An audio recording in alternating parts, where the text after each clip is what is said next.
It's thebarlive.com, PMS, the Pugs Moran Show for a Wednesday afternoon. It is Wednesday, what is it, the 10th, the 11th? 11th, yeah. Today's the 11th.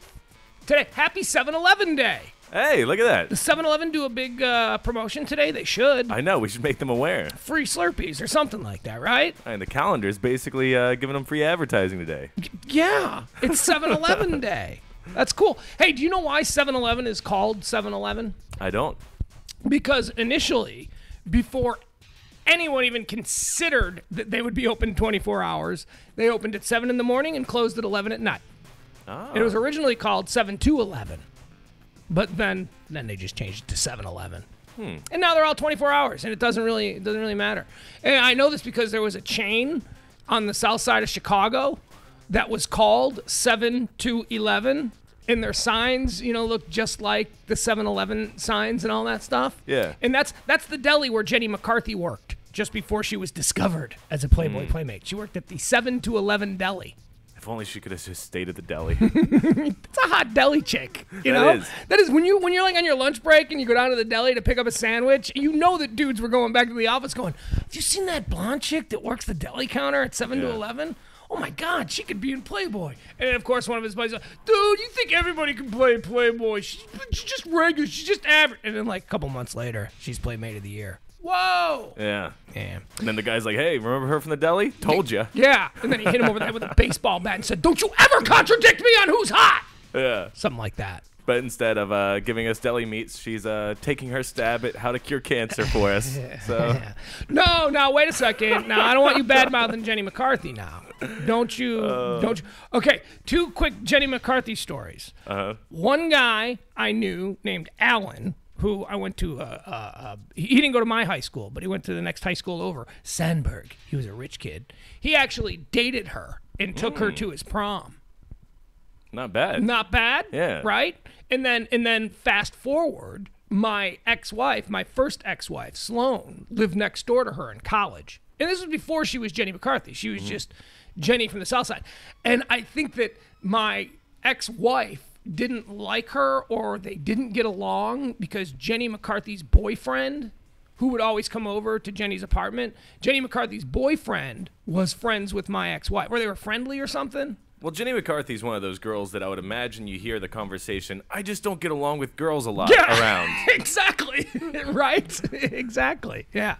So, no, I like Jenny McCarthy. I did not, I have to say that I did not like her in the early years. I didn't like the belching and all that. Remember she was on Singled Out? Remember that MTV show? See, I like that Jenny McCarthy. Then she got too prim and proper and didn't have enough to back it up. That was pig Jenny McCarthy. Jenny McCarthy has rebounded very well. Jenny McCarthy is sort of, I think she carries herself with a great amount of dignity. I think she's fake very now. Fake? Yeah. Or a lady. An elegant, dignified, mature lady. No, she's not really that dignified because she's still kind of a wild child, but yeah, that's who she really is. So I appreciated the fact that she was being who she really was, but then she ended up getting with that Jim Carrey guy and all his. And she got all like Hollywood A-list. Yeah, but then all of a sudden, her whacked out self still kept exposing itself every once in a while. You'd hear she's on like a rampage against prescription pills and stuff. It's like, okay, thanks for your scientific input. No, it's autism, and she's very active in autism because of her child, and you probably shouldn't denigrate that. Oh, no, because I think it's fine work. She was saying that like actual medications are not good for anybody. Everybody should get off the medications. Oh, she broke down to the whole Scientology thing. Yeah, so it was like, okay, thanks for your input. We didn't need you. Well, that's interesting because you know her two best friends, Jenny McCarthy's two best friends are Chelsea Handler and that Leah Remini. And Leah Remini is a Scientologist. Yes. But Chelsea Handler is definitely... I could not see Chelsea Handler in the Church of Scientology. No. Or Jenny McCarthy, for that matter. To be fair, though, I didn't think that I would have seen Leah Remini either. I thought that she was one of these people that would have been kind of, critical of people's thoughts. But, and then you see that video that I was telling you about yesterday, and she's actually made aware of what happens in the third layer of Scientology, and she starts laughing. I don't think that she had ever heard it before.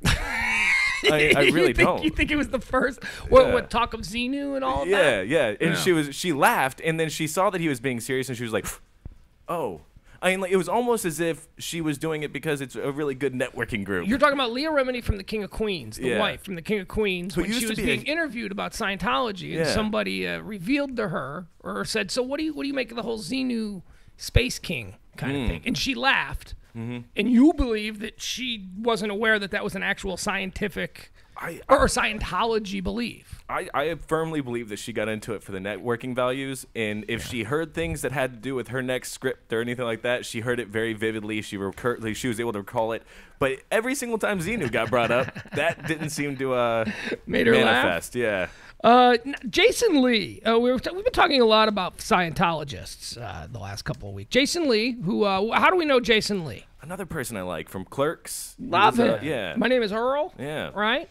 I was reading an article yesterday that was really, because of all of the Scientology stuff that's going on, people are digging, and they're talking to former Scientologists and all this. This, of course, in the wake of the Tom Cruise and Katie Holmes situation. Carmen Llewellyn, who is the ex-wife of Jason Lee, she was married to him for years and years. They divorced in 2010. I think they got together in 1993 or something. So they were together for a significant period of time. That's a good run, man. 17 years? Mm-hmm. Oh, it's great for Hollywood. And she is adorable. She is really, I got a crush now on the former Scientologist Carmen Llewellyn. Looking at a picture of her right now with she's like, well, here, come over here. Look at her. She's, this is not a great picture of her. I've seen enough pictures of her the last couple of days because I've been reading these articles. Apparently she's talking. But she's like just real pretty. She's like see, not like Hollywood pretty, right, but she's stylish. Definitely a model face. Like that like if she said, "Yes, I was on the cover of Vogue 3 times," you'd go, "Oh yeah, sure," because she's got that model face. But she doesn't look like Pam Anderson or some Hollywood hottie. She looks like a pretty woman. No, she looks like she would be just as likely to tell you she was on the cover of Vogue as she was sleeping in the middle of the Grand Canyon last night. She looks a bit hipsterish as well, so that's kind of nice. She does. She looks artsy and all that. She told a story that I thought was fascinating about the time that they had met Tom Cruise and Katie Holmes. Now they're good friends now. Or I'm sorry, Tom Cruise and Nicole Kidman. This was back in the Nicole Kidman days.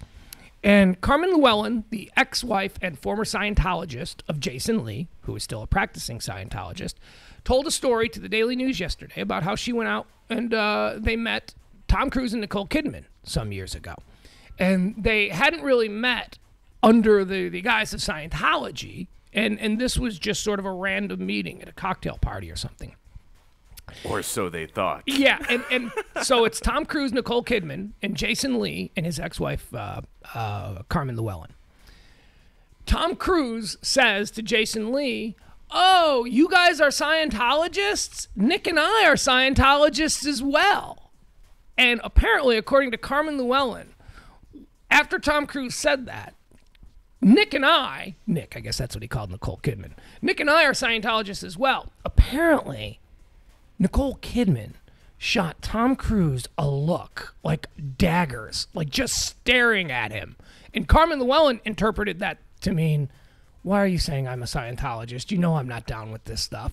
And Tom Cruise then looked back at Nicole Kidman, and apparently they were locked for 10 seconds in this stare-down contest where Tom was basically saying, "You will be a Scientologist." And Nicole was going, "I will not be a Scientologist. Stop telling people I am a Scientologist."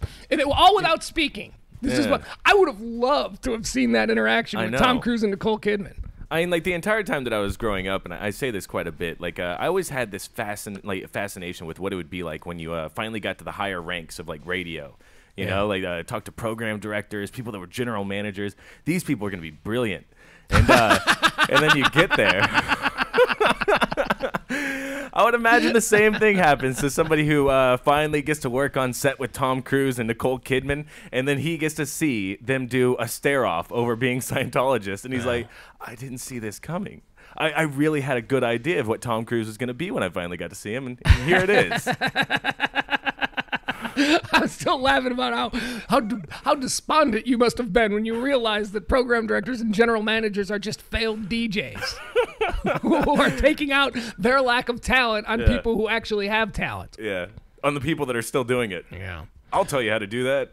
I can tell you, talk about radio, and we're going to get into a little radio because we're going to talk about the Kid Craddock situation. Are you following this? I heard just briefly something that he said, yeah.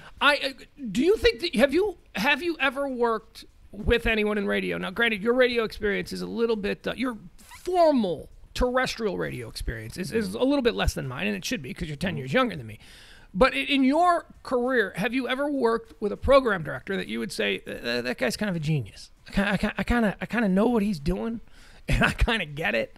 And even if you weren't down with the program, you could still sort of distance yourself and go, okay, this guy is fully in. He's not just killing time between, golf games. Well, see, that's the problem is the only guy that I actually thought was pretty awesome was the guy that I knew least about.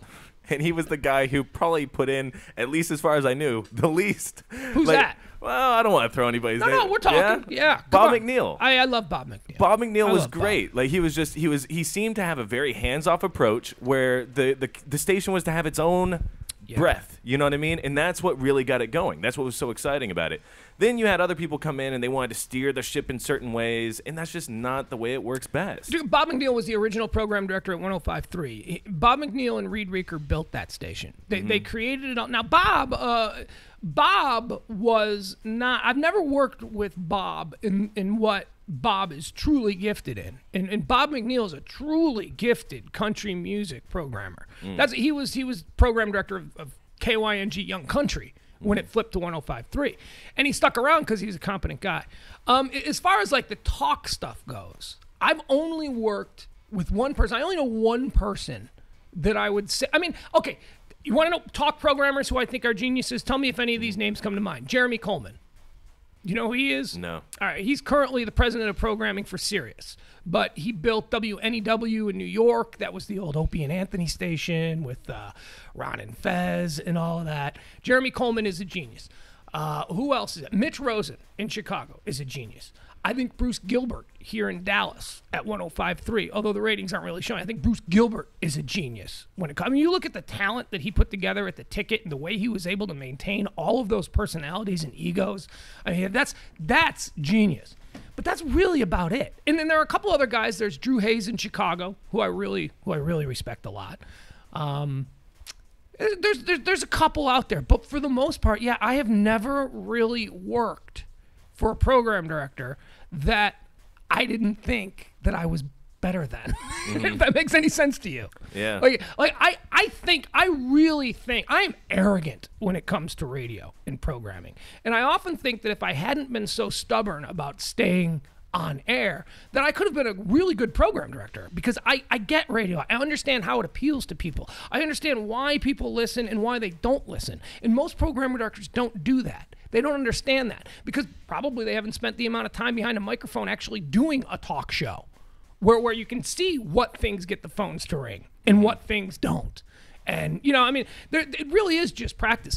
But there is currently in American terrestrial radio an absolute absence of true genius. I think the only true geniuses are working in podcast right now. And they're trying to figure out and build this medium. Well, it's because even if you do build up to something that you're really excited about, you're not in control of it. And that's the reason why I was fed up immediately.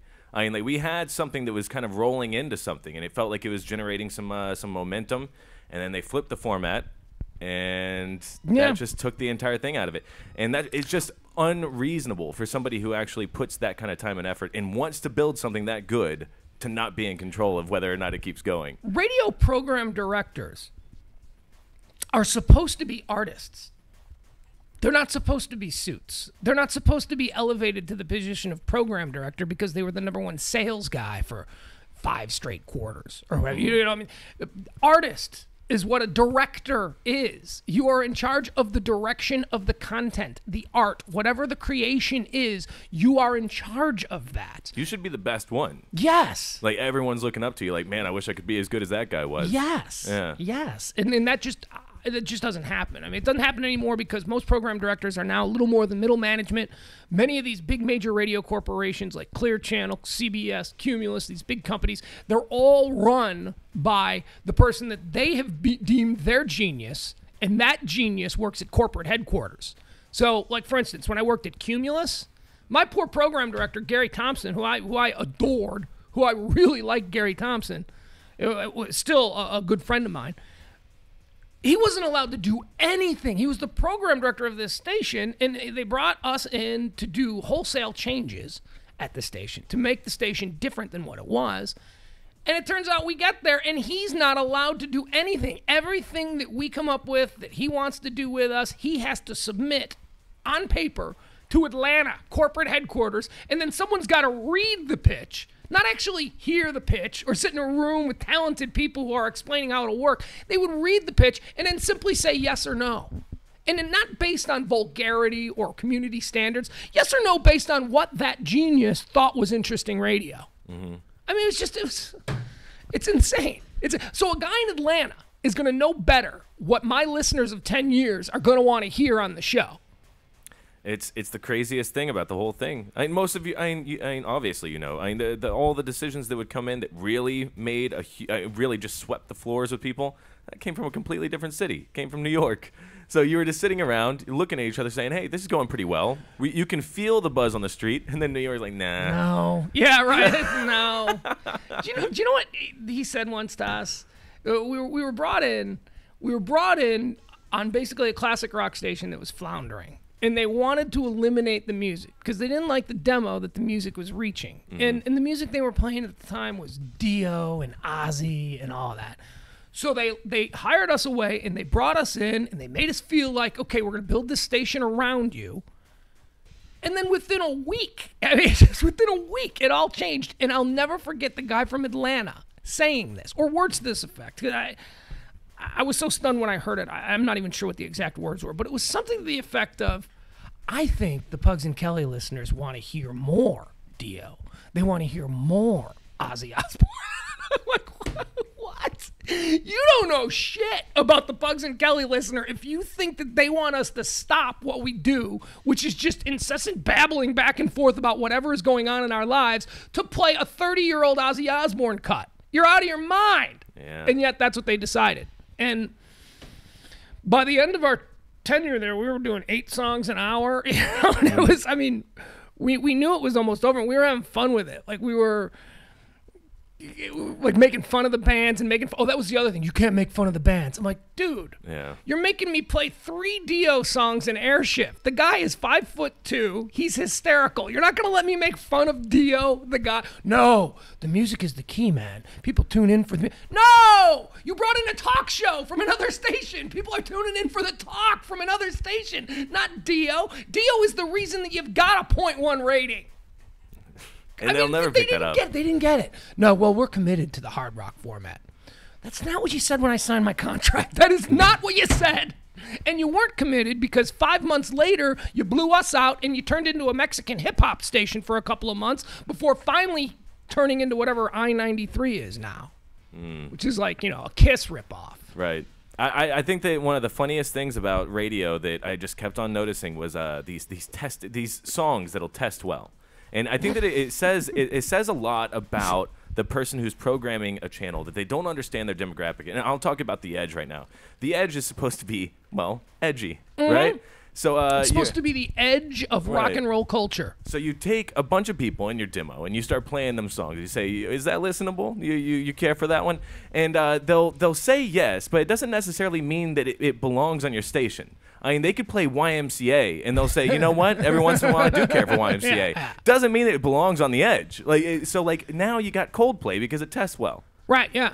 What? But that music testing, that randomness of music testing, someone going, "Oh man, I love Blue Oyster Cult," and the next going, "Oh, I love the Village People." That's how the Jack format was born. Mm-hmm. Seriously, no joke. That was the idea behind it.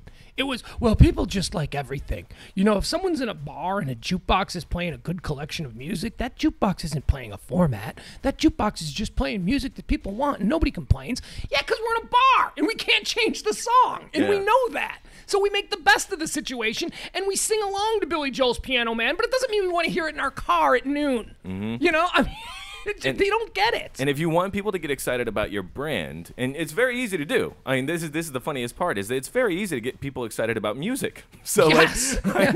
if you're actually playing the music well with a certain energy that your audience likes, and that's the most important part. Anyone can play music, but if you're playing it with a certain energy, you got like a good vibe going, then you're gonna have people show up to your events. It's not gonna be a vacant lot with like a little sun beam over the top of it. I'll tell you when music radio got ruined, and you're gonna hate this because you're a tech forward guy, but computers ruined music radio because it eliminated the position of a music director who was an actual guy who had stripes when it came to music and was given that job because he knew what was good and he knew what was bad, and you sank or swam based upon how good your music director's ear was.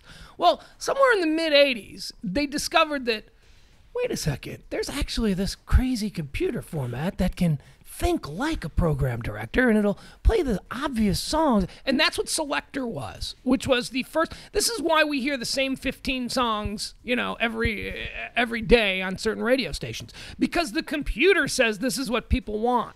But what the computer doesn't know is the computer doesn't know how to program new music. The computer doesn't know how to make the format interesting by playing things that are outside, just a little outside the scope. But those are the things that a talented, artistic music director did.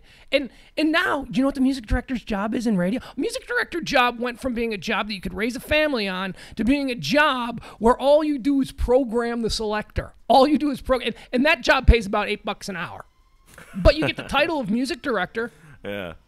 You don't even get cocaine and donuts from record label dudes anymore. It's not near as cool. Yeah.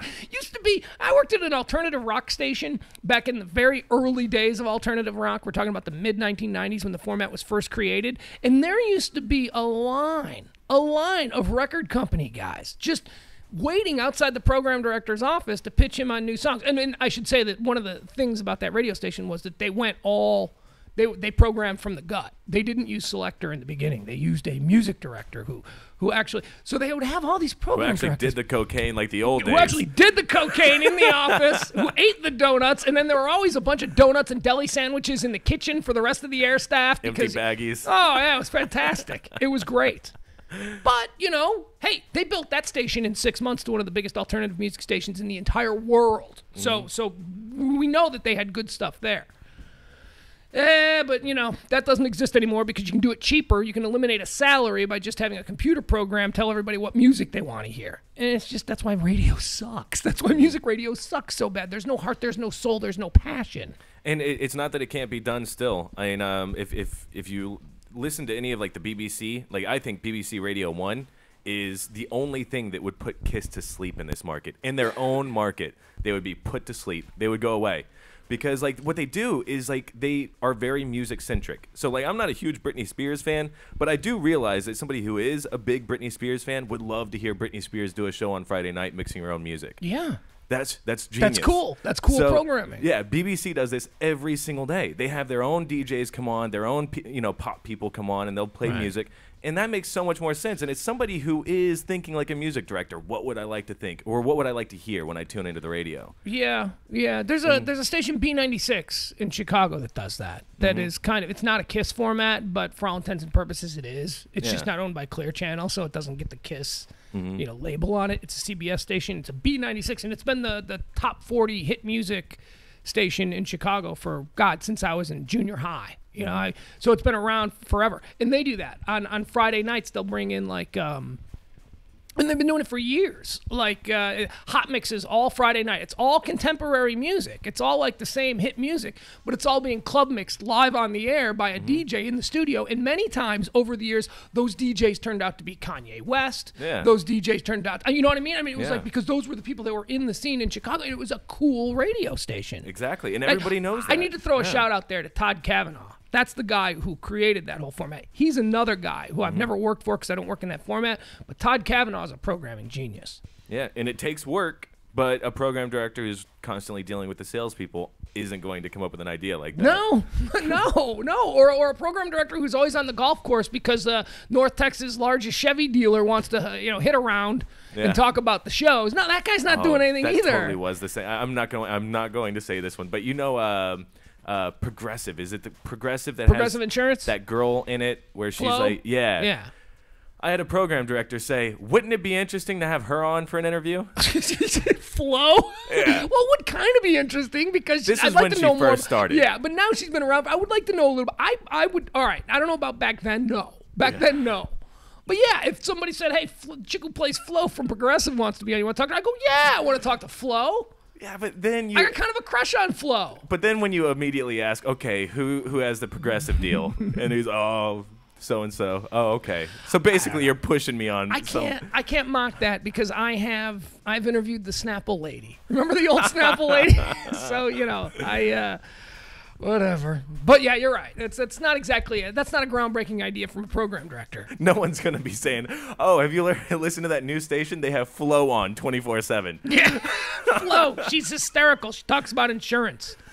It's weird. It's like she works at an insurance company in the sky. It's like a heavenly insurance company. It's all white and what is going on there? What is going on? Is Flo dead? I think Flo's dead. See, and this is the problem. I think that that's an insurance commercial for the people who have actually died in car accidents and who are now in heaven making their claims. And this would be the problem, is it like if that had been pitched to us and now we got Flo on the air, we're having fun about she may be in heaven and already dead. We lose the account. The program director's pissed off. See, that would be my question to her. I'd be like, Flo, tell me what is the give me the backstory on what's going on there. Are you dead? Are you an angel? Because you're kind of in this white cloud-like insurance store. And where do we have these insurance stores? I've never really seen one where there's a checkout. And you run into agents from other insurance companies. I don't know what that is, Flo. Are you dead? How did you die? You're right. It would go bad from there. Yeah. All right, we'll take a break. We'll come back. When we do come back, we're going to extend the radio talk because we're going to get into this big Kid Craddock controversy that's going on. Have you heard this, Jimmy? Just real briefly. Apparently, Kid Craddock is, he likes rape. Apparently he thinks, no, that's not it at all. And we're going to talk about this story. And we're going to try and get to the bottom of it. And I don't know. I think you'll be interested in hearing my spin on it. At least I hope that's why you tune in every day. We'll take a break. We'll come back. It is the PMS show, Pugs Moran, for a Wednesday afternoon on thebarlive.com.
It's PMS, the Pugs Moran Show, for a Wednesday afternoon on thebarlive.com. Check out the Bar Live for all of the other kind of deals going on there. We've got YNR Radio. Is today a big recording day? Yes, at 4 o'clock, I believe. YNR Radio is going to be out here. We also have Big Dave and Chloe. They'll be here as well tonight. So new shows coming up tonight on thebarlive.com. Check it out. Podcast, YouTube videos, all of that stuff. Where does this go? This goes into what? Headphone jack. Hold on, folks. Sorry. There we go. Sorry, just doing a little maintenance here. All right, Jimmy Ryan, how are you? Doing great, man. All right, let's talk a little more radio. We were just talking about terrestrial radio and some of our experiences and geniuses and not geniuses and the absolute absence of any true creativity in the medium of terrestrial radio anymore, with a few exceptions. It's easy to just make a blanket statement like that. I mean, there are a few people out there who are still doing good things. There's a few people in this market that are still doing good things. Quite literally a few. A few. Yeah. Well, it's just not conducive to. It's not a medium that is conducive anymore to creativity. Radio shows used to be fantastic mom and pop delis, and now they're all Subways. Mm-hmm. That's all they are. They're all Quiznos or Subways or whatever. There's nothing great.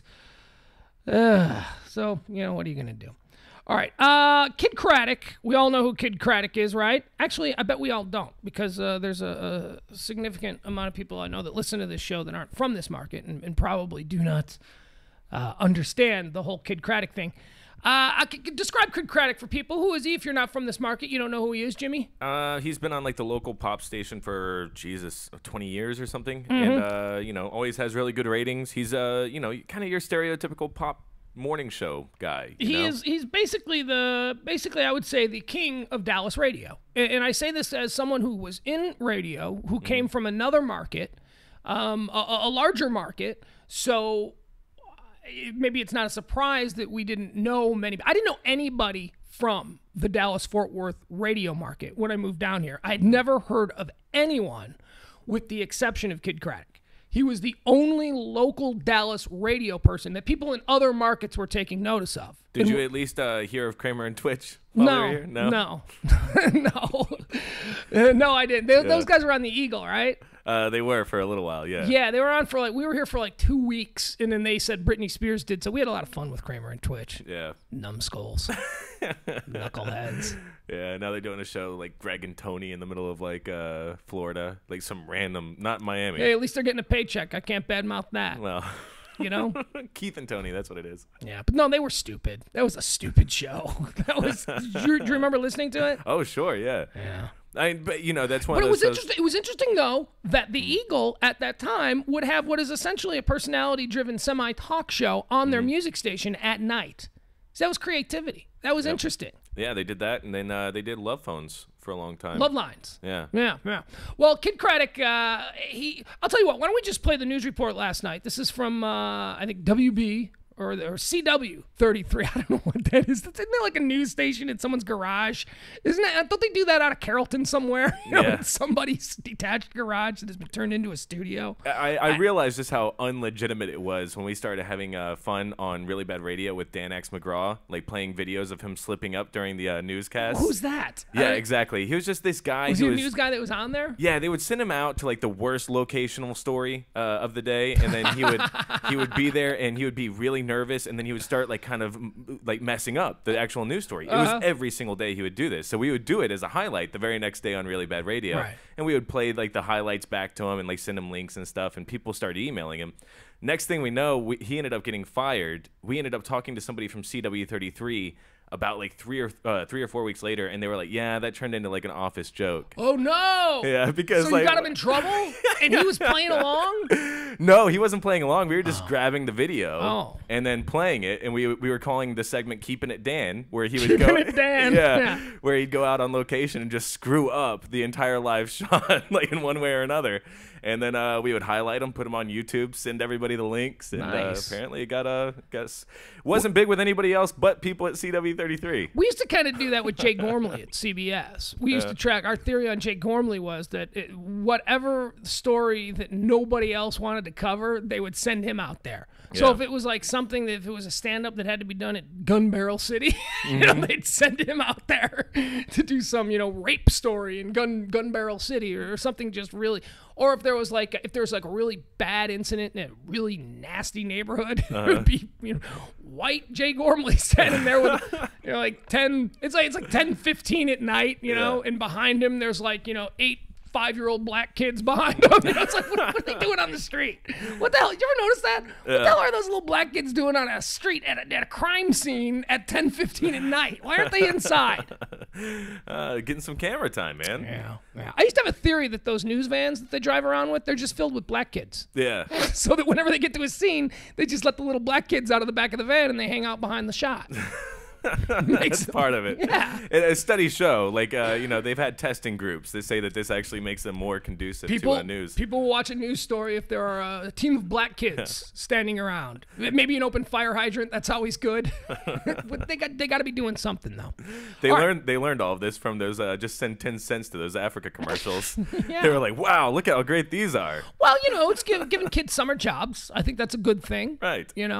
And they're safe. They're with a qualified news organization. They're with their big brother. Learning about journalism. Yeah, Jay Gormley. All right, so Kid Craddock went on the air yesterday, and he made some comments about roofies. And he had some pretty over-the-top beliefs when it comes to roofies. Do you know what a roofie is? Yeah. Yeah, have you ever used a roofie? Have you ever roofied a girl? No, but I have been roofied myself. You have been roofied? I have been roofied, yeah. By who? It was kind of a joke. Sam? Apparently, Did Sam roofie you? No, this was when I was still in high school. Actually, it was at a keg party, and somebody basically decided it would be really funny to do what do they call it when you sling a gun around and then roulette. shoot? Yeah, roulette. Russian Basically, roulette. was going to do roofie roulette. And so there were 6 things, and he just threw one in there without telling anybody, and he was just going to wait for the end of the party to see which one got the roofie. And I was the one that got the roofie. And what did you do? I just remember I felt like incredibly drunk, and then I ended up just going back to the back room and passing out. How was the sex with him? Very unmemorable. Unmemorable? Yeah. You don't remember the sex with him? No, I just remember I was told about things that happened. Because that's what roofies are. Roofies are the date rape drug. Yeah. Supposedly guys are dropping roofies in girls' drinks, and then girls, are ended up going back and having sex with guys. Well, I'm going to play you the story last night from the CW33. This is on the Kid Craddock controversy. Jimmy Ryan, here we go. Crisis centers, everyone is responding to Kid Craddock's comments on his nationally syndicated radio show about women and the date rape drug. CW33's Daniel Novik joins me in studio with what he said and what others are saying. Lots of people talking about this one, Daniel. Yeah, they've been talking ever since yesterday morning. In fact, it started with the segment yesterday morning on his radio show based out of the Metroplex, where he had a guest talking about how she thought she had been recently roofied. Now, that's the term used for when someone slips a date rape drug into a person's drink. More of Kid Craddock in the morning. Kid Craddock called it an epidemic that's sweeping America. Women who say they have been roofied. Because normal guys now are suspect, like, oh, he's standing by my drink. He did. Oh, my God. And put a hand over my drink. And then the comments got controversial. Nobody's getting roofied. It's very, very, very small percentage of people. How dare you? You're How so dare you? judgmental. We were blown away. Jana Barker is the executive director of the Dallas Area Rape. By the way, let me just point out another little inside radio thing. I happen to really like Kelly Raspberry. I know her personally. Not going to say that I know her well, but if we ran into each other, we'd be friendly and we'd say hello and maybe share a laugh together. I think Kelly Raspberry is a really, really nice woman. But man, did you hear that role? I hate that role of women. That is like such a typical role that oh, you guys, that role. The whole. She's so much better than that, than just to be the person that says, oh, kid, you're being so terrible. Oh, you guys are nasty. I hate that. I, on the other hand, only have a couple experiences with her, and mine are not as fond. Really? Yeah. So really, yeah. Tell me about a bad experience you had with Kelly. Kelly Raspberry, we're talking about. I was at the Texas State Fair. This is when I was still in promotions, right? Okay. And we were setting up some car area of the Texas State Fair, and apparently they had bought like a whole bunch of different radio stations to go out there. We got out there early, set up the entire thing, and we didn't know that anybody else was going to be going out there. So we're in like kind of the main area. And Kelly Raspberry comes up and just assumes that everyone should move. Everyone. Like, she didn't even want us in the same area. She wanted us to move out of there. Who were you with at this time? Were you with Jagger? This was Live 105.3, yeah. Okay. So it was, promotions. I wasn't with Jagger at the time, yeah. But yeah, we were gonna. I forget who was coming out to the events. It may have been somebody from Russ's show or something. But hell, it may have been us. Who knows? Yeah, it may have been. Me. I don't know. Yeah, that would have been the exact same time that you had a great memory with her. I don't know. But yeah, other people on our show, their show I've had a great time with. But Kelly Raspberry, twice, just at promotional events. Turns out she's not a fun person at promotional events. All right, I have a different, more social experiences with her. But okay, so let's go back to this. So it's Kid Craddock saying that roofies are not happening, or at least, as he said, not to the degree that they're being reported. Crisis Center. To say that this really doesn't happen, it happens every single day. In fact, we had one yesterday here at the hospital, yesterday afternoon. She was particularly upset by this comment. I would love to have a built-in excuse every time I got so wasted that I don't remember anything. It was ludicrous. It was hurt victims. Okay. It's so true, too. What's so true? No, what he's saying. It's she says that it happens every single day. Well, a lot of things happen every single day. There's almost 7 billion people in the world, so it is going to happen every single day. But what is so true? That girls are going out partying excessively, and then in the morning claiming they were roofied? Are you saying that's true? I would say 50 times to 1. Yeah, I would say that that's the case. So you basically agree with what Kid Craddock is saying here? Yeah, it's hard to say because it's not popular, but good for him for saying it. Jimmy? Completely agree with you. Yeah. I completely agree with you. Now, I'm not going to say, and I agree with Kid Craddock, and I'm not going to say that every case, where a woman claims to be roofied, that she's making that up. But I personally have 2 different instances over the course of a few years where I have known girls who have claimed to have been roofied. They claim that, she thinks she got roofied. She doesn't know what she did last night. Well, I'll tell you what she did. She did about 10 shots with me alone. Yeah. That's what she did last night. And I'm not even talking about girls that I took home or whatever. But I've been out partying with girls who were balls to the wall partying, and then they do something stupid, and then the next morning, I think I got roofied. I don't know what happened. I woke up somewhere. And look, no one is saying that date rape doesn't happen, and no one is saying that a lot of scumbag, criminal-minded guys aren't doing this and preying on these vulnerable girls that are out there. Of course that happens. Of course it does. But the fact remains that there are girls out there who, more often than not, and this is just my personal experience, I do not know any girl who has legitimately been roofied and date raped. That doesn't mean it doesn't happen. It just means that in my personal universe, I don't have that experience. But the experience I do have is with 2 separate girls on 2 separate occasions. Neither of them were intimate with me. It's not anything like that. But 2 separate girls on 2 separate occasions who both claim and swear to God that they were roofied. And the fact is, it's like, I want to say, are you sure? Are you sure it was a roofie? Are you sure it wasn't all the Valium and blow you were doing? Yeah. It was the roofie? Somebody slipped you a roofie? Because I remember you going to the bathroom with your band of little bimbo friends and doing blow all night long. Because that's what I remember. I remember you doing that. And then I remember you coming back out being all amped up and doing like 3 shots in a row. I don't think it was a roofie. I don't think anybody roofied you. Yeah, if you've ever called yourself a hot mess, you've Jennifer. you've never been roofied. Exactly. Yeah. And look, if you're a girl who is known every Friday and Saturday night or whatever it is, and you're the girl that gets totally trashed, and it's like, oh my God, you're the girl I usually date. Oh my God, I partied so hard last night. You are the one time you sleep with a guy you would never have slept with is not the time you got roofied. It's not. You just got drunk on your own. Kid Craddock is absolutely right that there are girls out there who are using this as a built-in excuse. And I know that rape is not a subject that you should ever take lightly, and certainly rape victims are not people that you should ever question. But the fact of the matter is that the roofie experience of the last 15 to 20 years has certainly given an excuse to some people who are engaging in reckless behavior, an excuse, an out. Yeah. And it would be nice if you just owned it. Just own it. Yeah. So don't be mad at Kid Craddock for pointing this out, rape crisis lady. Be angry at all the women out there who are just party whores. who in the morning when they sober up, they regret what they did the night before, and now they're just going to claim some phantom slipped a roofie in their drink. It's the same effect of what we have now with car alarms. When you hear a car alarm, you don't think anything of it because usually it means nothing. Right. Same thing. If a girl comes around yelling that she got roofied last night, most of the time that means nothing because it happens so many times that somebody says that and it never did. I do not know any guys, and I was out in the bar scene and I hung around with a lot of different groups of guys, and I can tell you, I have never been out with one guy who I would ever even imagine could do that, could be that kind of a predator. So to assume that every guy in every bar in America has a pocket full of roofies that he's just looking to put into your drink, that is unfair to us guys. That is wildly unfair to us.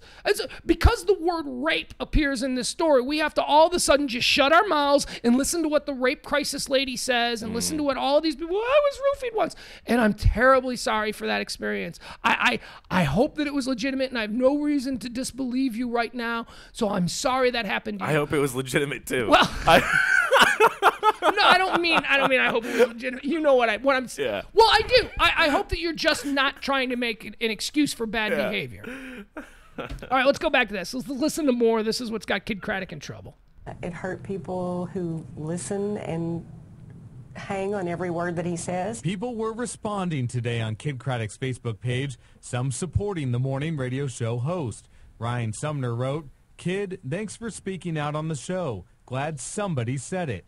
Others were not so happy. I agree with Ryan. I'm glad that he had the nuts to go up and say, "All right, now hold on a second. Now let's just talk about this roofie and date rape situation honestly, okay? Because there are a lot of guys out there who are being considered predators or whatever, and that's just not the case. I wouldn't believe if you walked in.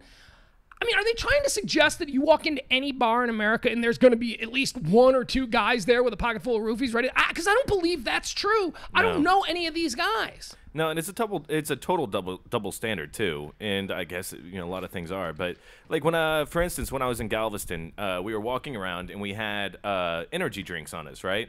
So we walk into a store, and as we walk in, there's another girl who was kind of hanging out with us, and a guy at the front desk says, "Hey, you guys can't bring in your drinks. Can you guys leave them over here?" Well, us three guys put down our drinks. The girl's over there. She has one, and he looks over at her, and he's like, "Never mind." Because that's what was going on in his head. You see what I mean? Like, no. You can do it for the guys because, that's fine. But the second that a girl has to put a can anywhere, that thing's getting roofied. Like, right. That's the mentality that we have now. Am I out of touch? Is Kid Craddock out of touch? Are we just out of touch because we don't hang out in these bars all the time anymore? I just don't see this as the epidemic that they're trying to make it seem. And as I said, I know from firsthand experience a couple of cases of girls who were not roofied. No. Who claimed that they were. No, now, they didn't go to the police or anything like that, but who is that guy? All right, one of these girls, I got a call from a friend of a girl who wanted me to provide her with all of the names with all of the guys who were sitting at our table because one of the girls feels like she was roofied last night. And it's not you. We know it's not you, but we want to make sure. You've got to be kidding me. That girl wasn't roofied. I'm not giving you the names. I don't know what she's going to do with this. I was out with professionals last night. I was out with people who have families and stuff to protect. They ain't roofing her, and I sure as hell aren't giving you the name of, all the guys that I was out with. Are you insane?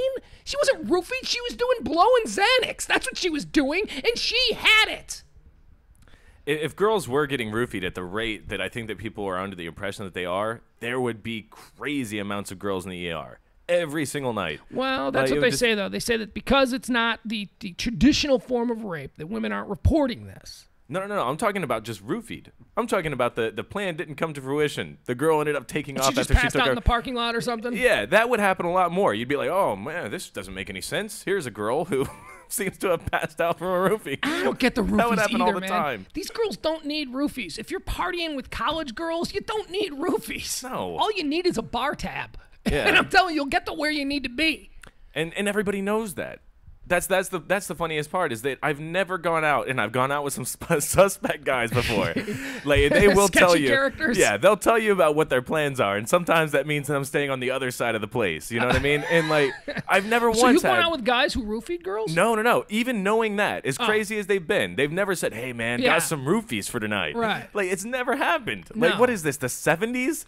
Like, Right. it doesn't make any sense. All right, let's go back. Let's listen to a little bit more again. These are the controversial Kid Craddock statements from Monday's show. G.E. Glass said, "Dude, why isn't your issue with the men who roofie women? This is so messed up." Craddock even addressed the issue on his page, saying in part, "I'm sure that actually getting roofied is a horrible and traumatic event, and it's disrespectful to the real victims to use it as an excuse for a wild night." I wish he would be more responsible with what he says, because there are young women out there that have been raped that haven't reported it and are saying this is why. First of all, Kid Craddock's job is not to be responsible to the lady who runs the rape clinic. Kid Craddock's job is to be entertaining, and if he chooses to be entertaining by honestly expressing his personal beliefs on news events like this, then that's his job. Wait, he believes this. He believes that there are women out there crying roofie when in fact it was their own misdeeds that led them to wherever they find themselves. That's all he's saying. He's sticking up for men. And I completely agree with him. Now, this is not to say that the roofie situation is bad and that it's out there and that the guys who are actually doing this, are rapists. If you are a guy who have a plan to put something in a strange girl's drink because you want to have sex with her and you don't want her to have the cognitive ability to say no, then you are a rapist. And I cannot believe that every bar on a regular night has 50 rapists in it. They would love you to believe so, though. Yeah, they would. They would. All right, let's finish this up here. We'll listen to a little bit more. Report, and we've got to change that.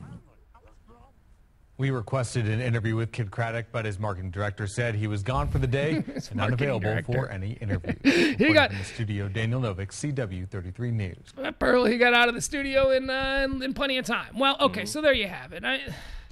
This is really dangerous for him because of the format that he's in.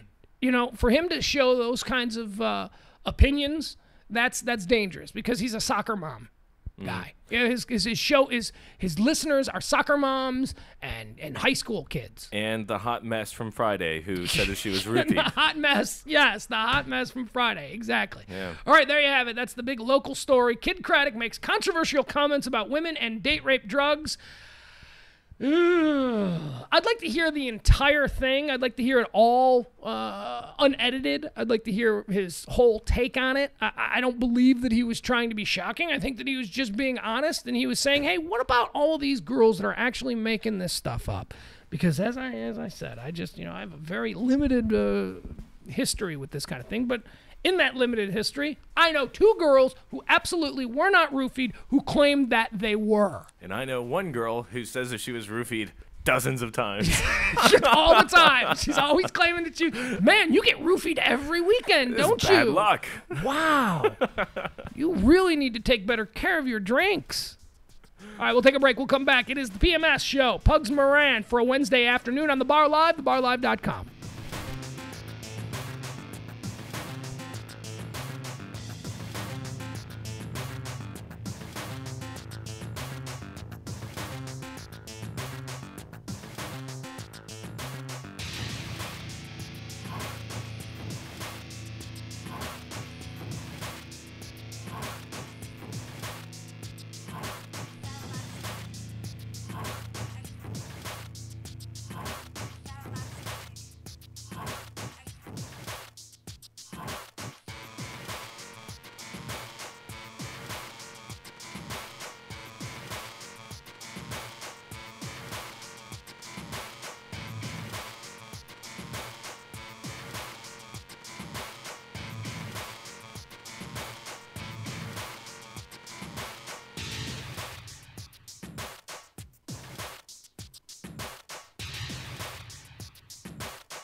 PMS, Pugs Moran show for a Wednesday afternoon. Welcome to the show. Jimmy Ryan is here. I am Pugs Moran. We're on thebarlive.com. Hi, Jimmy. Hey, man. All right.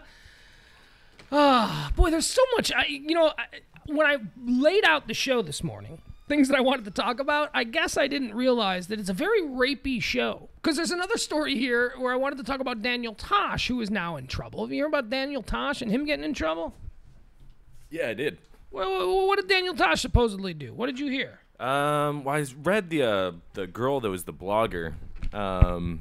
Basically, I guess she ended up being very offended about one of the jokes. She ended up standing up, telling one of her friends to get up and leave with her. And then she said something about rape jokes not being funny, and then he said something along the lines of, well, hopefully she gets raped in the parking lot or gang raped in the parking lot.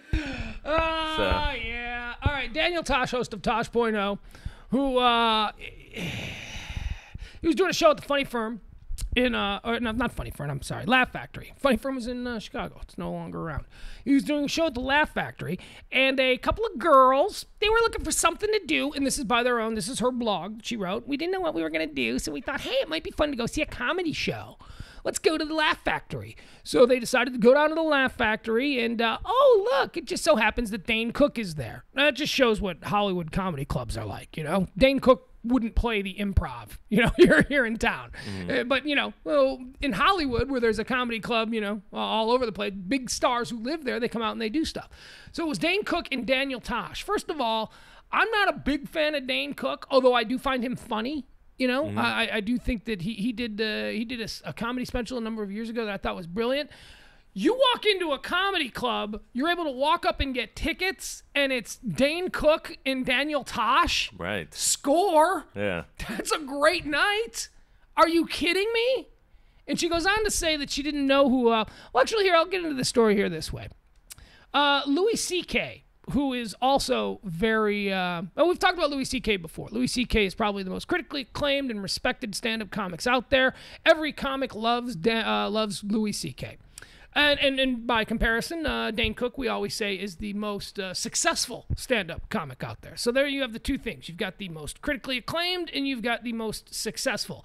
Louis C.K. apparently sent out a tweet to Daniel Tosh that says, at Daniel Tosh, your show makes me laugh every time I watch it, and you have pretty eyes. Now, Louis C.K. sent that to Daniel Tosh, which is really nice because I'm sure Daniel Tosh respects Louis C.K. And Daniel Tosh is getting hammered over this rape joke incident that he did on stage, and Louis C.K. has also been in a rape joke incident kind of scenario. So this was sort of his way of sort of lending support, which I thought was nice.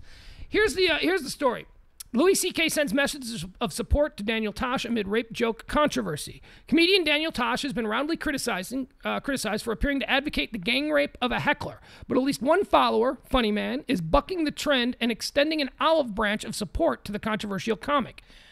Louis C.K. writes, your show makes me laugh every time I watch it, and you have pretty eyes.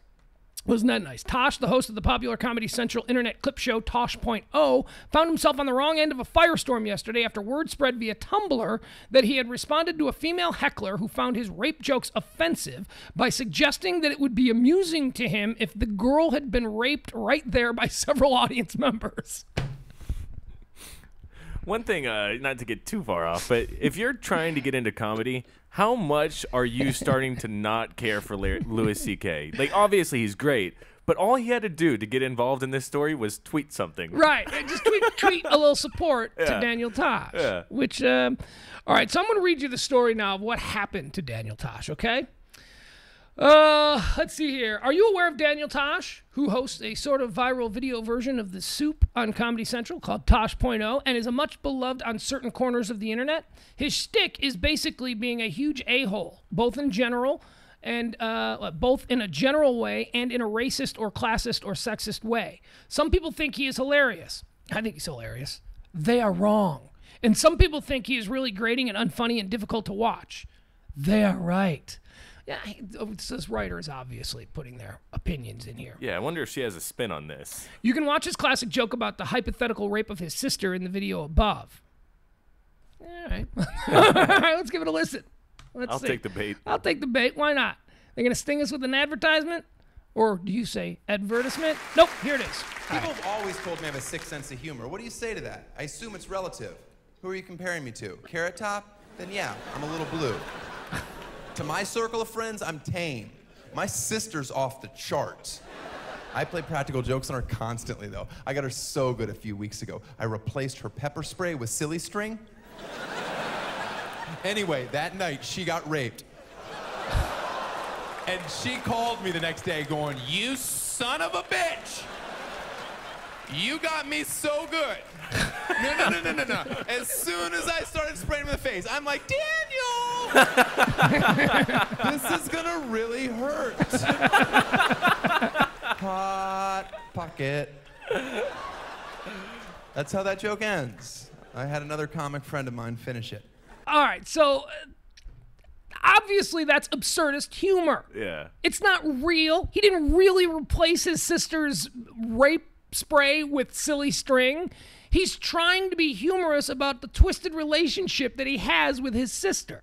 And he's drawing a parallel to people who say that he's an obscene comic. He say, "I'm not obscene." And then he goes into an obscene story or a shocking story. Look, he's funny. He's funny. He's not advocating rape. He's not, and that's not even the joke in question. That's just an example that this story is trying to set up to show how unfunny he is. And I will tell you, I've had Daniel Tosh in studio at least 4 times over, let's say.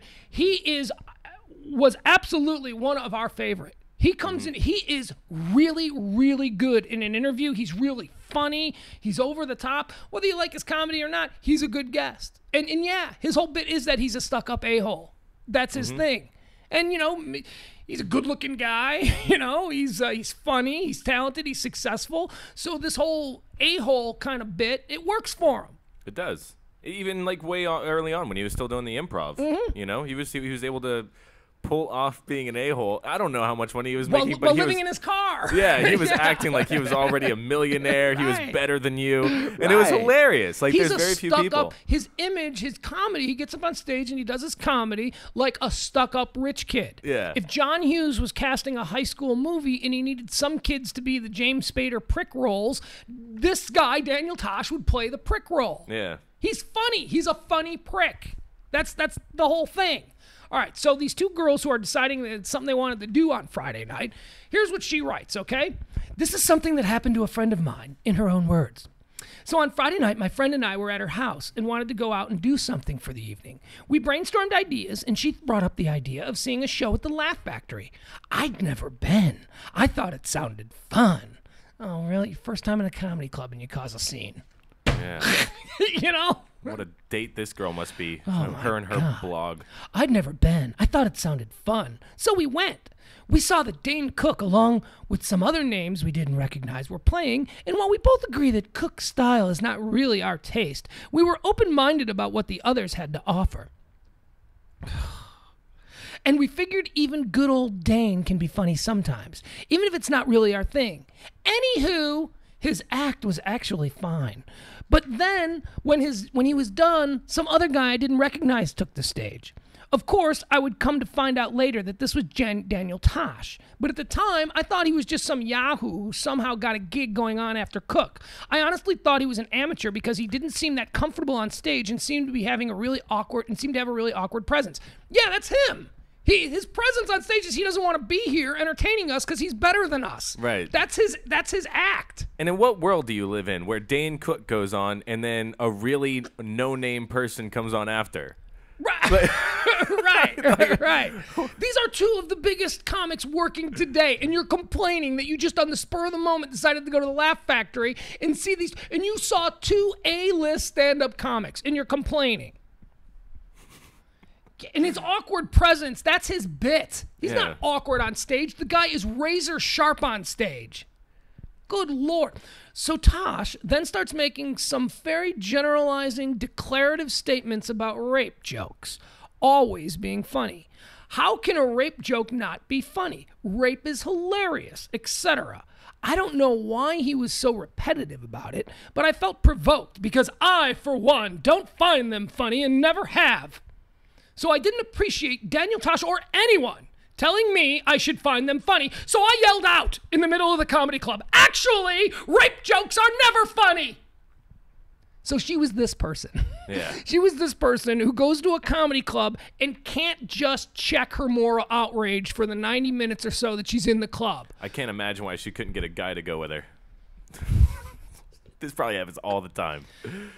I have been to a comedy club on a date with a girl who decided that she was going to be morally outraged by something that was happening. Wow. Dude, I was at the club with this. We went to this show, okay? And there was a guy on stage doing a bit, and he looked like Jesus, all right? And he was doing Jesus, Lord of the River dance. And it was like this sort of, it was kind of funny, you know? He was like, well, you know, the premise was that, you know, Jesus is now doing Irish step dancing, and you can see him in Vegas. And he's doing this crazy thing, and it looked funny because he was dressed like Jesus. He had like Jesus robes, and his legs were going crazy, and they were playing the music, and the crowd was going crazy. It was very funny. It was very unexpected and weird. It was actually a Section 8 show. Okay. It was, so it was like skits and bits and stuff. Yeah. So I'm laughing, and Kelly's with me. Kelly, my former partner, and her date at the time, I believe it was Tyson, the football player. And I get kicked under the table from Kelly, and I look at her, and she goes, look at your date. Like, look at your date. And my date, Jimmy, had taken her chair, turned it around, and was just staring at the back wall. Ooh. And I said to her, I go, what are you doing? I go, what's going on?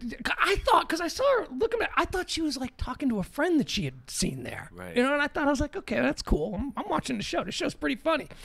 And I lean over and I'm like, what's going on? And she looks at me and she goes, I didn't want to ruin your night, but I don't think making fun of Jesus is funny at all. And I go, oh, okay. And I just ignored her for the whole rest of the night. I don't think we never went out again. Was that the first time? No, we had been dating for a couple of weeks. And Did you realize what you were dating at the time? Well, I'll tell you, Jimmy, what I was dating was, and she's a terrific girl. Just I'm sure, the moral outrage was, here's what I was dating. I was dating a smoking hot 10. Like, she was smoking hot. And she was a woman. You know, she wasn't like 23 years old. She was like 32, 33. Just really, really attractive. She was a very attractive, very, very sexy girl. But I couldn't go forward with it. I couldn't be, I'm like, you realize that my life is kind of shock humor and, you know, off-brand kind of stuff. And so it didn't work out. But she's a nice girl, and I have no hard problems with her. But what is that? You don't come to a comedy club. You got to check your moral outrage before you walk into the comedy club. You got to understand that you're going to be tested, that you're going to be pushed, and you may find yourself laughing at stuff that you would not otherwise find funny, but because it's being funneled through a talented person, it somehow becomes okay in the moment. And if you didn't want to ruin your night, why not keep your chair facing forward, let this guy go, and move on to the next comic? It's not all going to be Jesus jokes. So where we left off here, the woman had just interrupted the show by yelling, actually, rape jokes are never funny. Jimmy, in your experience of comedy clubs, what happens to the one person who screams out in the middle of the show? Oh, they usually end up getting picked on. They get hammered. Yeah, and that is the most exciting part, because as somebody who paid to go into the comedy show, you're like, oh, this prick. And then you get to see them actually buried. Because the rest of the people in the audience wants her buried. Yeah. They paid to come in and see this show. They're not acting all morally outraged or superior, so they want to see her pounded on. And it's what happens. First of all, folks, you're not on stage. The spotlights aren't on you, so people aren't looking at you. You've paid to attend someone else's show, and you don't have a microphone. You really want to match wits with a professional comedian who has a microphone, who has the spotlight, who everyone else in the room has paid to come see? You think that you're going to get into a shouting match with this person and win? They're going to boo you out of that place, and he's going to destroy you with his razor sharp and well-honed comedic wit. These guys, I have many friends who are professional stand-up comedians, and they live for the heckler. As much as they work on their own act, they work on heckler material. And they've got it in their back pocket. And boy, when a heckler jumps up, they are ready. And they're very proud of like the moments that they did best. Like if they have it on video, they'll be like, dude, check out what I did to this heckler. Yeah. And like it's always great. But like one of my favorite new things now is have you ever found reverse heckler videos? Now these are No, what are reverse heckler videos? It's usually comedians that are out for like open mic night, so they aren't very well versed. They don't know how to deal with them. The heckler comes out, and the heckler ends up being funnier than the comedian. No. Yeah, it's very few, but on the stand-up subreddit, there's a bunch of reverse heckling videos that they were basically sharing around a little bit. And it's really funny because it so distinguishes a really good comedian who is very well versed, knows how to deal with the hecklers, and the one that's just starting is trying to get through their stuff and someone heckles them. Oh no. Yeah. Have you ever heard the infamous Bill Burr Philadelphia heckling incident? No, I haven't. All right, I'll play that next for you. I just found it. All right, so where we left off, she yells out, "Actually, rape jokes are never funny." She then says, "I did it because even though being disruptive is against my nature..." Oh, yeah, I bet you're really... You don't like to speak your mind at all. You're never the one that shuts the party down with some buzzkill comments. It's not like you have a nonsense blog or anything. Right. Right. We're reading from her blog. So Tosh then starts making some... Oh, I'm sorry. "I did it because even though being disruptive is against my nature, I felt that sitting there and saying nothing or leaving quietly would have been against my values as a person and as a woman. I don't sit there while someone tells me how I should feel about something as profound and damaging as rape." Well, then get out of the comedy club. Simple as that. It doesn't work two ways. You don't get to respond. You have to sit there and you have to listen to what this person says. And if you don't think it's funny, then don't laugh. But that is the extent of your follow-through. That is it. Yeah, and if you pay to go into Six Flags and you don't care for the ride, you don't get to go in there and start retweaking the churns. You don't get to change it up. That's basically what you paid for. You paid for that ride. After I called out to Daniel Tosh, he then paused for a moment. Then he says, quote, "Wouldn't it be funny if that girl got raped by like 5 guys right now? Like right now. Like what if a bunch of guys just raped her?" And I, completely stunned and finding it hard to process what was happening, but knowing I needed to get out of there, immediately nudged my friend who was also completely stunned, and we hightailed it out of the club. It was humiliating, of course, especially as the audience guffawed in response to Tosh. Their eyes followed us as we made our way out of there. I didn't hear the rest of what he said about me. Now we were in the lobby. I spoke with the girl at the will call window, yeah, because they're a lot of help, and demanded to see the manager. The manager on duty quickly came out to speak to me, and she was profusely apologetic and seemed genuinely sorry about what had happened. But of course, we received no refund for our tickets, but instead a comped pair of tickets to another show. So that's not just me, that the person in the window at comedy shows look like they accidentally just got dropped into a glass box and they have no idea what they're doing there. You know, a lot of times they look like the kid of the cleaning lady. You know, like they're just in there while she vacuums in the back room. They don't look like they have any clue what they're doing. No, and it's only at comedy shows. Yes. I should probably add that having to basically flee while Tosh was enthusing about how hilarious it would be if I was gang raped in that small claustrophobic room was pretty viscerally terrifying and threatening all at the same time, even if the actual scenario was unlikely to take place. Unlikely? Okay, so are you suggesting that Daniel Tosh was encouraging his audience to gang rape you? Yeah. He's a comedian. Yeah, do you think that they were actually going to start falling in line behind you? Oh, well, we might as well get to it. Tosh acknowledged the post, which went viral on Tumblr today, and said and he has since sincerely apologized on Twitter. He was apparently making some kind of philosophical point about the nature of humor or whatever. Here's what he texted. "All the out-of-context misquotes aside, I'd sincerely like to apologize. Daniel Tosh." All right, so that's what he did. Now, speaking of hecklers, this is, without a doubt, my favorite heckler moment of all time. It occurred with Opie and Anthony, other radio dudes out of New York. They were doing shows in all the different cities that they were in. And Bill Burr, who I think is one of the funniest comics out there. There's just, do you like Bill Burr? Yeah, I love him. Oh God, I love Bill Burr. He hates the South. He told me that flat out. He hates coming to the South and doing that. That's why he doesn't come to Texas much. He says the audiences just don't get it. It's a different sensibility, and he doesn't have the kind of appeal here that he has elsewhere, which is terrible because Bill Burr is funny. Yeah.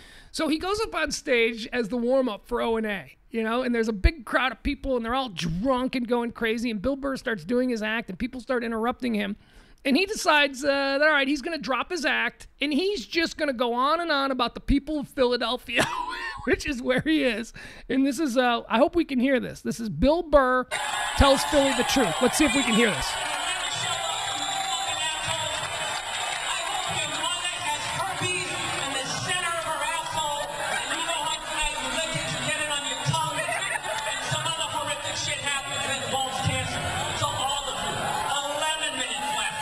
Now, 11 minutes left on stage. I hope somebody takes a fucking beer stein and just slaps you on the back of your zit-infested fucking shoulders and your awful man-tit tank tops. I hope that happens to you. I hope the glass fucking digs into your fucking shoulder blade. And then I see you afterwards. Hey, how's it going? Enjoy the fucking show. That's great. And I grab you by the fucking hair, but you don't have any. We really have to come to this, people. We really have to come to it. I really hope all of you run into all those black people that you love so much here in Hampton. I really hope that happens. I hope there's a line of all of you guys get fucking carjacked and they take out their big black dicks and they just shove them right in your fucking mouth. And somehow they just keep repeatedly coming right in your fucking eyeballs. Till it builds up so much that your eyes they fucking crust over. You can't see shit. And somehow there's another dick in there for you to suck.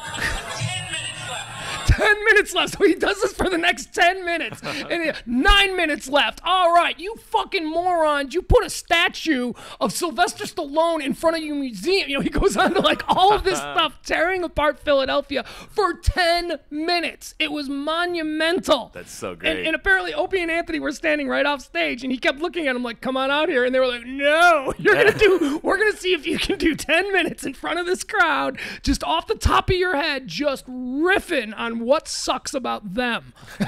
And it's just, here, we'll fast forward a little bit further. Let's see how crazy okay, this is now 7 minutes in. All right, here we go.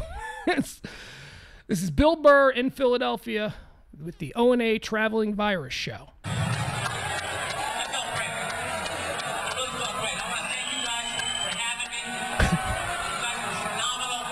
Each and every- Oh, no, I got 4 minutes 4 minutes left. left. 4 minutes left. Don't fucking talk about you cunts. That's not bad. That's not bad. 12-minute rant. It's the first time I said cunt. That's a fucking record. I finished my set by taking this mic stand base like a fucking disc. I hope I hit a baby in the fucking head. One fucking kid who would actually go to college in this fucking crowd.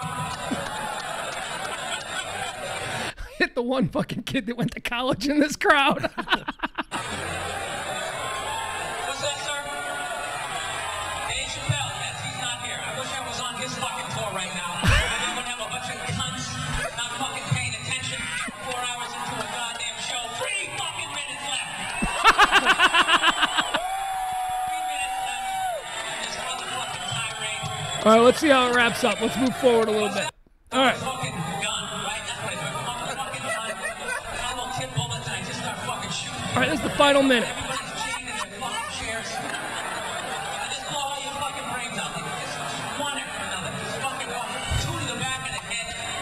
Never ending. Coming out like a fucking Mexican with those 2 fucking crosses of bullets. I just blow all your fucking brains out. I would really enjoy blowing everybody's brains out. Just fucking the next day somebody mopping up the 3 pounds of fucking brains that are actually in this goddamn crowd. 1 minute left in the period.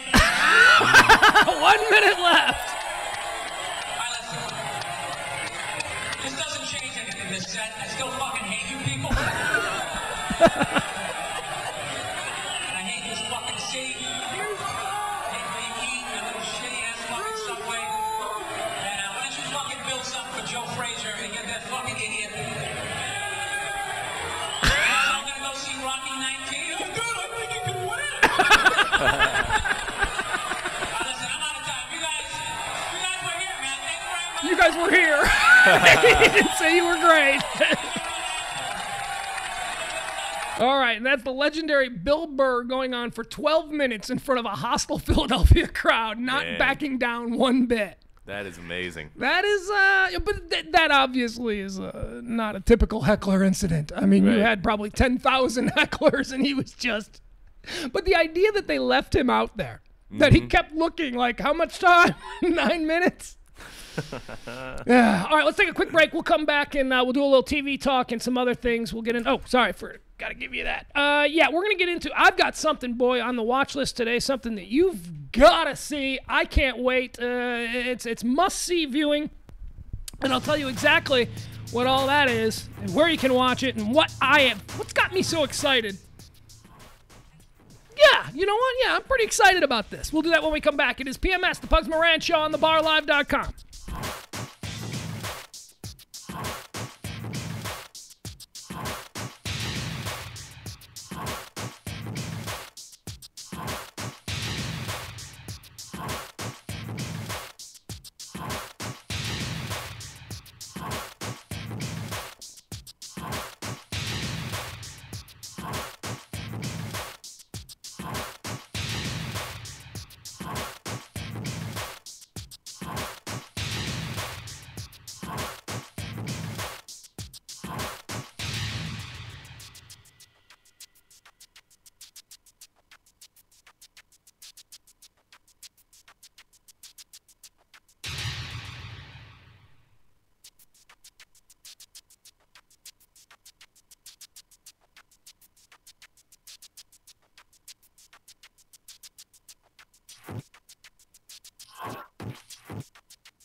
It's PMS, the Pugs Moran Show, heard every Monday through Friday, noon to 2, here on thebarlive.com. We're going to be wrapping up the show just a little bit earlier than usual today. So let's get into a little watch list. Watch list is where each and every day I try and give you something to watch, something interesting. There ain't nothing on TV, man. There ain't nothing on TV. It's, ugh. Thursday nights are getting all right. Thursday nights have Louis, so I look forward to that. Yeah, I'm actually getting into those nights now. Because as much as I don't care for the format that Brand X has, I'll continue to watch it. Brand X is the new FX show hosted by Russell Brand, yes? Mm-hmm. Yeah, so I'm between that and Louis. I'm pretty happy about that. I think that Charlie Sheen show is not so much, but I don't think that I was really expecting it to be all that great, to be honest. So yeah, that and what's the other one? It's the dog. Wilfred? Yeah, I'm not really a big into Wilfred, but you know, I've been told that if I was to give it time, which I never do, I would have gotten into it. So Wilfred is a pretty good show. I don't watch it as I don't know why I don't watch it as religiously as I did. I watched the first season, and I thought it was pretty good. And you know, I mean, I think the dog is funny. Yeah. I do. I find the dog very funny. But all right, little watch list here that we'll wrap the show up tonight. Jimmy, every couple of years, a celebrity pops up who is the celebrity that you want to hear from. Mm-hmm. Like, just because they're so unhinged and they rarely give interviews, that when they do, it's like, oh my God, I can't wait to see what this guy is going to say.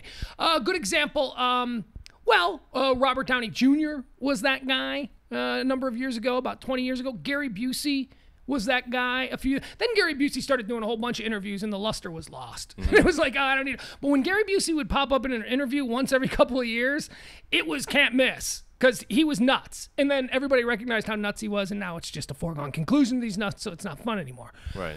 Who else is a guy? Charles Manson is someone that, you know, when he gives an interview, you're like, oh, I got to hear what this crazy-ass dude has to say. Well, tonight on CNN, there is a new celebrity who is filling that role in today's world. The celebrity who is just completely unhinged and could say anything and is just... no governor, has no self-editing capabilities whatsoever. He's just insane. Mm-hmm. And that is Robert Blake, a.k.a. Beretta, a.k.a. Mickey from the Art Gang, a.k.a. killed his wife and got acquitted. Mm-hmm. That's the guy. Now, Robert Blake, I posted this last night on Facebook. Robert Blake is like the perfect balance between Gary Busey, Charles Manson, and a little bit of the Tony Beretta character that he created in the 1970s, all rolled into one just insanity bouillabaisse. Bring your spoon, it's dinner time. This guy is out of his mind. Wow. He's sitting down with Piers Morgan tonight. Now, Piers Morgan himself calls it the most provocative and controversial interview he has ever done. Wow. And he might be trying to hype this, but it is Robert Blake. And, He would. Piers Morgan would say that about somebody who slept over at like the original Microsoft office. Not really. I mean, there was a conviction in his pre-sell of this that was unlike. And I watch Piers Morgan every single night. I'm that guy. I'm the guy that watches CNN all night because there's nothing on, and I'd rather at least hear some kind of conversation about something, you know, that's going on, and then just watch a rerun of 2.5 Men. Now, are you doing this just for background noise, or are you actively watching these because nothing's on? I got my laptop up, you know, I got the TV on. But no, I mean, if there's an interesting guest, I will definitely sit and watch. For instance, he had a pretty interesting guest last night that I liked. I don't remember exactly who it was, but I do remember who his guest was last night. And I wanted to mention this in 3 things. I have a new man crush. Oh, yeah? Yeah. You know who it is? Who's that? Do you know who Mark Spitz is? Mm-mm. God damn you, Jimmy! How do you not know who Mark Spitz was? He won 7 gold medals in the Olympics in the 70s. Wheaties boxes. 10 years before I was born. Untold. But it doesn't matter. But you know what else was 10 years before you were born? Vietnam War. But I would expect you to know something about that. Yeah, I know everything that's important. Mark Spix, Olympic superstar. At what point is that going to save my life? I don't know. At what point does that become something I can't wake up without knowing? At any rate, Mark Spitz was on. He was awesome. He's like such a cool guy. He was like, he's just a cool guy. He's like 60 now. And he still looks like he swims like 1,000 laps a day. You know what I mean? He's like the best looking 60 you've ever seen. So yesterday when I was wanting to tune in to CNN and see what's going on in Egypt, maybe a little bit about Syria. They did a whole bunch of stuff. They gave us 10. Look, Piers Morgan will give you 4 interviews a night. One of them is general. Well, no, you can't badmouth this. Look, the Olympics are coming up. People are interested in the Olympics. Mark Spitz is one of America's great Olympic heroes of all time. There's nothing wrong with this. It's not like he was talking to members of the Jackson family. No, I mean, this was at least relevant because they were talking about, security, and Mark Spitz, the London Olympics are supposed to be just insane with security, and Mark Spitz was brought in because he was the big winner, 7 gold medals at the Berlin Olympics. And that was, of course, when Black Sunday, the Lebanese or Palestinian terrorist group, took all the Israeli athletes hostage. And so, I mean, it was a relevant conversation to be having. Isn't that the most important part of the Olympics nowadays, though? I mean, like, it is kind of outdated, the Olympics. So now it's basically what kind of security can we get and what kind of things go down. It's crazy. Like, that's the biggest part of the Olympics. Well, they played a clip at the end of the show last night where Piers Morgan never does this. He said, "As we leave you tonight, I would like to encourage you all to join us back here tomorrow for what I promise will be the most provocative and controversial interview of my life. Iconic Hollywood actor Robert Blake appears in studio." And then they played a clip. They played like a hodgepodge of clips, like a greatest hits clip. And I'm telling you, there was a scene where like Robert Blake is on the set at CNN. He's shirtless. He's got his shirt off and he's leaning over the desk and he's screaming at Piers Morgan about, why did Phil Spector get bailed out 1 hour later and I spent 4 years in prison? I mean, he's just totally unhinged. Wow. And then they cut to another clip where he's dressed again and he's a little bit calm, but he's saying crazy stuff. I mean, he's just awesome. He's just so totally unhinged. Y'all thought you were going to kill me. I was supposed to die in prison. That's what y'all wanted. You wanted me to die in prison, but I didn't. And now you got to deal with me. It's like, are you kidding me? This is Tony Beretta. Don't do the crime if you can't do the time. And now he's on the set at CNN like an unhinged lunatic. Here's a little clip. This isn't a great clip, but this is a little taste of what you'll get tonight when Robert Blake sits down for a rare interview. He doesn't really give many of these. Rare interview on CNN tonight with Piers Morgan, 8 o'clock Central Time. Here's a clip from... Oh, well, actually, first we're going to talk about some kind of flower, some kind of gardening thing. Is this CNN's actual embed? Yeah. I'm sorry. I thought I had it beat. I thought I started it, and I thought the commercial had played, but I paused it for too long, and now another commercial is popping up. CNN's embeds are very smart. There they are. All right, here's what it says. Coming up this evening at 9 p.m., Robert Blake sits down with Piers Morgan for an exclusive in-depth interview. All right, here it is. Put it up. All that Facebook stuff. And then I went in the closet, and I found 2 boxes of pictures that I didn't know exist. They were full of rat. And I pulled all these pictures out, and I said, that's all me. And I said, what do I do with this? Somebody said, write a book. And I couldn't write a book because I'm not going to write 6 books. I'm only going to write 1 book. How do I put 75 years in 1 book? Well, you do it the way you just saw. There's 4 or 5 little chapters about the rascals. There's chapters about those rotten bastard cops that ripped my guts out and left me beside the road to die. I'll get to you son of a bitches later, but don't think you're going to get off the hook. I was supposed to die in that cell, wasn't I, you bastards? Well, I didn't die, and you didn't get your book deals, you mothers.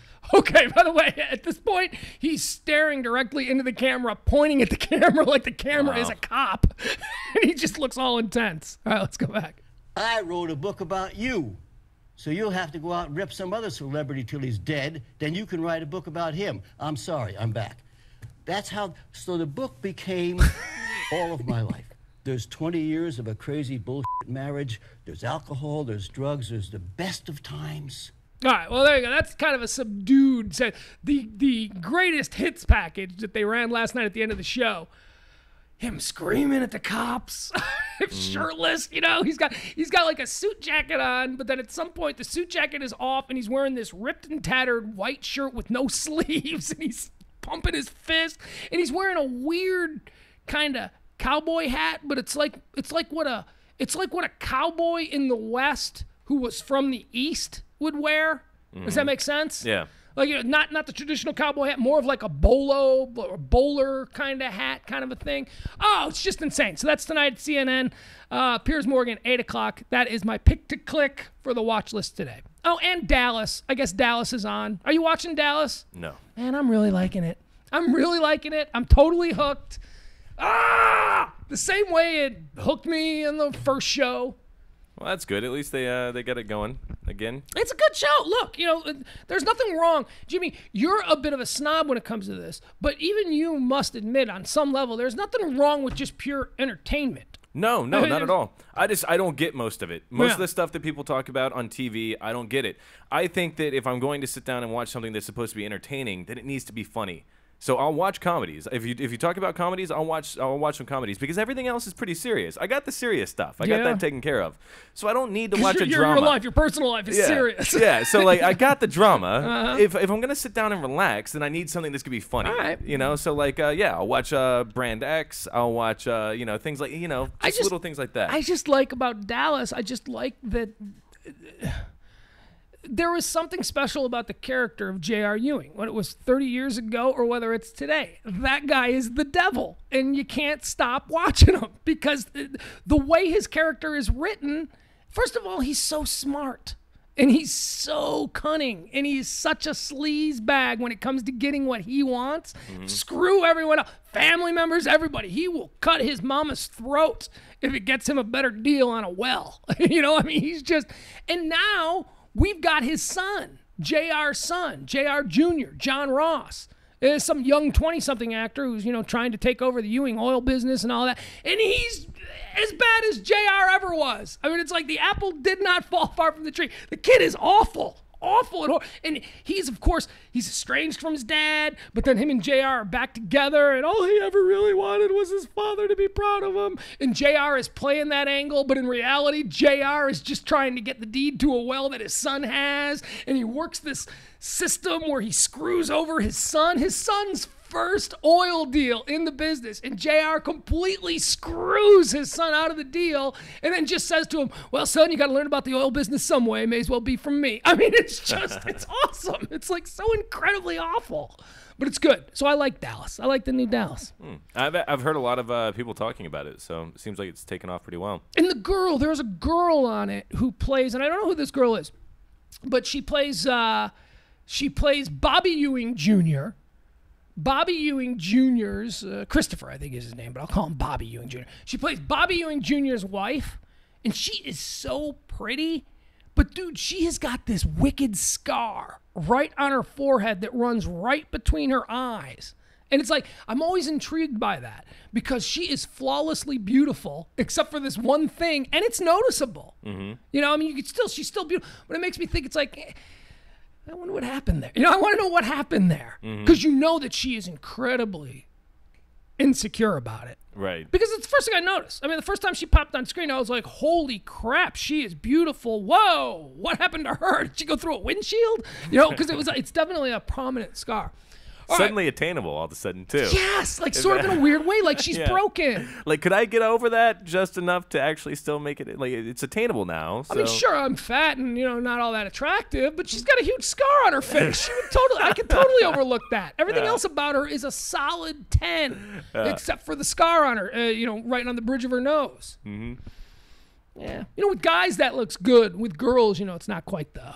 like Harrison Ford has that famous scar on his chin, and women think it's sexy. But if he was a chick, I'd be like, flaw. Yeah, it doesn't work the same. All right, that'll do it. Let's round out the show here. We're going to get out of here. Thanks to everybody who checked us out. Be checking out the Facebook page, please, at John Pugs. Also, the Bar Live. Excuse me, the Bar Live on Facebook. Today, a whole host of shows coming up here. We've got... Oh, and there goes the computer. Yeah. Is that broken, you think? Is it going to be okay?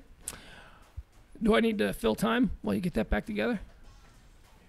Jimmy just knocked over the table with all the computer equipment on it. Yeah, that's why we don't have drinks in the studio, Jimmy. That's right. Right there. What just happened there? All right. A little closing music or something. We'll get out of here. Be checking out, again, the Bar Live all day long for Y&R Radio. That's coming up at 4 o'clock. Then what time Big Dave and Chloe come on? I actually think that's going to be starting on Sunday or maybe so Thursdays. no Big Dave and Chloe show today. No, I'm not sure exactly what's going on there. I think that they're still figuring the timing out. So. All right. Well, that's going to do it then for us here at the PMS show. Pugs Moran. That's it. We'll be back tomorrow. Oh, God. There's so much stuff I didn't get to. Ron Jeremy, crime fighter. I didn't get to that story. All right. There's always tomorrow. PMS, the Pugs Moran show on thebarlive.com.